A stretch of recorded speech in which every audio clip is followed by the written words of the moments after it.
నమస్తే, welcome to రచ్చ media. America అధ్యక్షుడు డొనాల్డ్ ట్రంప్ కు వ్యతిరేకంగా అమెరికాలో భారీ నిరసన ప్రదర్శన చేశారు. 50 రాష్ట్రాల్లో 3000 చోట్ల నో కింగ్స్ నిరసనలు హోరెత్తాయి.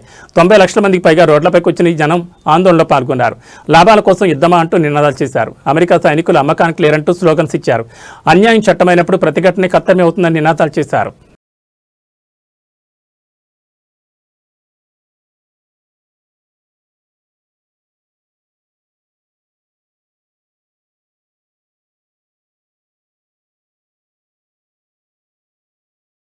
మహావిశాఖ నగరంలోని ఎల్వీ నగర్లో ఆదివారం రాత్రి ఒక భయంకరమైన హత్యోదంతం వెలుగులోకి వచ్చింది. ఒక నేవీ ఉద్యోగి తన పాత స్నేహితురాల్ని తన ఫ్లాట్కి పిలిపించి అత్యంత కిరాతకంగా హత్య చేసి ఆమె మృతదేహాన్ని ముక్కలుగా నరికి ఫ్రిడ్జ్లో దాచిన ఘటన స్థానికంగా కలకలం రేపింది. విజయనగరం జిల్లా రాజాం చెందిన చింతాడ రవీంద్ర విశాఖపట్నంలో నేవీ టెక్నీషియన్గా పనిచేస్తున్నాడు. రవీంద్ర భార్య నెల క్రితమే పుట్టింటికి వెళ్ళింది. ఈ క్రమంలో గతంలో పరిచయం ఉన్న విశాఖకు చెందిన మౌలిక అనే యువతిని ఆదివారం రాత్రి రవీంద్ర తన ఫ్లాట్కు పిలిపించాడు. ఫ్లాట్లో వాళ్ళిద్దరి మధ్య ఏం జరిగిందో తెలియదు కానీ రవీంద్ర ఆమెను అత్యంత పాశవికంగా హతమార్చాడు. అంతటితో ఆకుండా ఆమె మృతదేహాన్ని ముక్కలుగా నరికి ఎవరికీ అనుమానం రాకుండా ఫ్రిడ్జ్లో దాచిపెట్టాడు. అనంతరం నిందితుడు రవీంద్ర స్వయంగా పోలీస్ స్టేషన్కి వెళ్లి లొంగిపోయినట్టు తెలుస్తోంది. సమాచారం అందుకున్న వెంటనే పోలీసులు ఘటనా స్థలానికి చేరుకుని క్లూస్ టీం సహాయంతో ఆధారాలు సేకరించారు. మృతదేహ భాగాలను పోస్టుమార్టం నిమిత్తం తరలించారు. ఈ హత్యకు గల కారణాలేంటి, వివాహేతర సంబంధమా లేక ఆర్థిక లావాదేవీలా అనే కోణంలో పోలీసులు విచారణ జరుపుతున్నారు. రవీంద్రను అదుపులో తీసుకున్న పోలీసులు కేసు నమోదు చేసుకుని దర్యాప్తును ముమ్మరం చేశారు. లష్కరే తోయిబా ఉగ్రవాది షబ్బీర్ అహ్మద్ లోన్ను ఢిల్లీ పోలీసులు అరెస్ట్ చేశారు. ఉగ్ర కుట్రను ఢిల్లీ పోలీసులు భగ్నం చేశారు. కోల్కతా, ఢిల్లీ, తమిళనాడులో యువతను ఉగ్రవాదం వైపు ఆకర్షిస్తున్న షబ్బీర్ బంగ్లాదేశ్లోని ఢాకాలో ఉగ్రవాద శిబిరాలు ఏర్పాటు చేస్తున్నట్టుగా తెలిసింది. లష్కరే తోయిబా చీఫ్ హఫీజ్ సయీద్ జకీర్ రెహమాన్ లఖ్వీతో నేరుగా సంబంధాలున్నాయని సమాచారం. భారత్లో లష్కరే తోయిబా నెట్వర్క్ను పునరుద్ధరించే పనిలో షబ్బీర్ ఉన్నట్లుగా తెలుస్తోంది. P4లో విశేష కృషి జరిపి రాష్ట్ర స్థాయిలో తృతీయ స్థానం, జిల్లా స్థాయిలో ప్రథమ స్థానంలో నిలిచిన పశ్చిమ గోదావరి జిల్లా తాడేపల్లిగూడెం ఎమ్మెల్యే బొలిశెట్టి శ్రీనివాస్ను సత్కరించి ఛత్రపతి శివాజీ ప్రతిమను బహుకరించిన బీజేపీ ఇన్ఛార్జ్ ఈతకోట తాతాజీ, పట్టణ అధ్యక్షుడు దువ్వా శ్రీనివాస్ తదితరులున్నారు. ఈ కార్యక్రమంలో తాడేపల్లిగూడెం పుర ప్రముఖులు ఎమ్మెల్యే బొలిశెట్టిని సన్మాన సత్కారాలు చేశారు. ఈ కార్యక్రమంలో జనసేన కూటమి నేతలు పాల్గొన్నారు.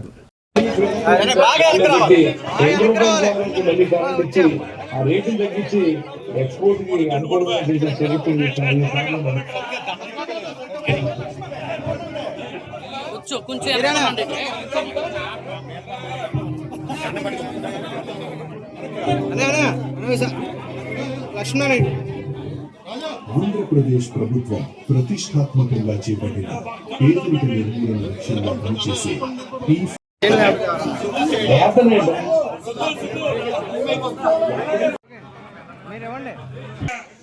అభినందనలు తీసుకోవడానికి వెళ్తున్నారు. ఈ నియోజకవర్గంలో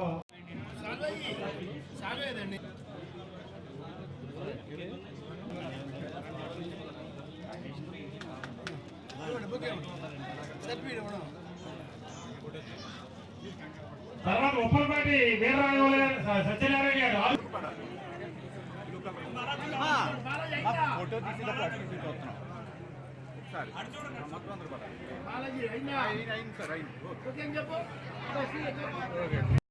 ప్రయత్నిస్తున్నప్పటికీ ఒంటరిగా ఎదుర్కొంటున్న కష్టాలు ఆమెను మానసికంగా కూడా బలహీనంగా మార్చుతున్నాయి.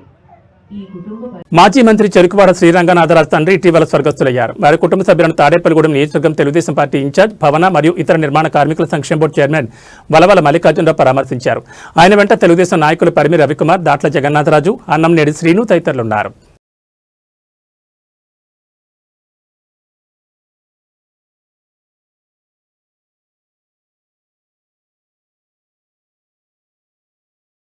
దేశవ్యాప్తంగా అమల్లోకి వచ్చిన నూతన చట్టాలపై పౌరులకు అవగాహన కల్పించే దిశగా ఏలూరు జిల్లా పోలీసు యంత్రాంగం కీలక అడుగులు వేస్తోంది. జిల్లా ఎస్పీ కె ప్రతాప్ శివకిషోర్ ఆదేశాల మేరకు నూజివీడు డీఎస్పీ కేవీబీఎన్వి ప్రసాద్ పర్యవేక్షణలో అగిరిపల్లి మండలం ఈదల్లూరుగూడెంలో సోమవారం ప్రత్యేక అవగాహన సదస్సు నిర్వహించారు. నూజివీడు రూరల్ ఇన్స్పెక్టర్ రామకృష్ణ ఆధ్వర్యంలో అగిరిపల్లి ఎస్ఐ శుభశేఖర్ మరియు సిబ్బంది కార్యక్రమాన్ని చేపట్టారు. అగిరిపల్లి పోలీస్ స్టేషన్ ప్రధాన కూడలి వద్ద జరిగిన ఈ కార్యక్రమంలో ప్రయాణికులకు, స్థానిక ప్రజలకు బ్రిటిష్ కాలం నాటి ఐపీఎస్ సిఆర్పీసీ స్థానంలో కేంద్ర ప్రభుత్వం తీసుకొచ్చిన నూతన చట్టాల గురించి వివరించారు. ఇది పాత ఐపీసీ స్థానంలో వచ్చింది.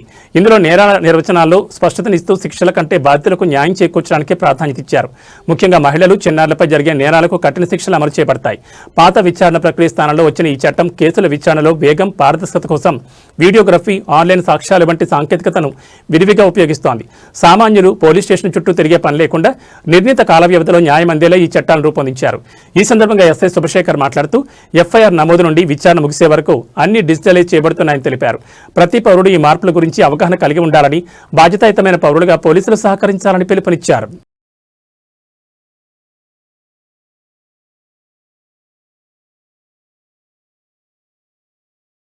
ఈ బులెటిన్ విశేషాలు. నమస్కారం.